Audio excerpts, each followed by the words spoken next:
Hi hello welcome back to my channel Nishkaman Reddy. So తల్లులందరికీ మాతృ దినోత్సవ శుభాకాంక్షలు. సో ఈరోజు వచ్చేసి అయితే మదర్స్ డే కదా, మదర్స్ డే స్పెషల్గా నేనైతే మా మమ్మీ గురించి కొన్ని షేర్ చేయాలనుకుంటున్నాను. సో ఎక్కడ ఉండి షేర్ చేయాలంటే ఓకే, నేను మా చెల్లి పుట్టాము. నాకు ఒక చెల్లి తమ్ముడు, ఇంకా మా మమ్మీ వచ్చేసి సింగిల్ పేరెంట్గా మమ్మల్ని ఎలా చూసుకుంది, ఎలా పెంచింది, ఎలా చదివించింది, మేము ఎలా పెరిగాము, ఎలా ఉన్నాం చిన్నప్పటి నుండి. సో అవన్నీ అయితే షేర్ చేయాలనుకుంటున్నాను.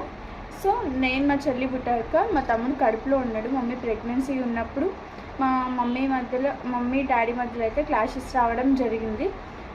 క్లాషెస్ రావడం వల్ల మా డాడీ అయితే మా తమ్ముడు కడుపులో ఉన్నప్పుడే మమ్మల్ని అయితే విడిచిపెట్టేసి ఇంట్లో నుంచి వెళ్ళిపోయాడు. సో మేమిద్దరం ఆడపిల్లలతో ఉండి మా మమ్మీ ప్రెగ్నెన్సీతో నుండి తనైతే ఒక చేత నన్ను, ఒక చేత మా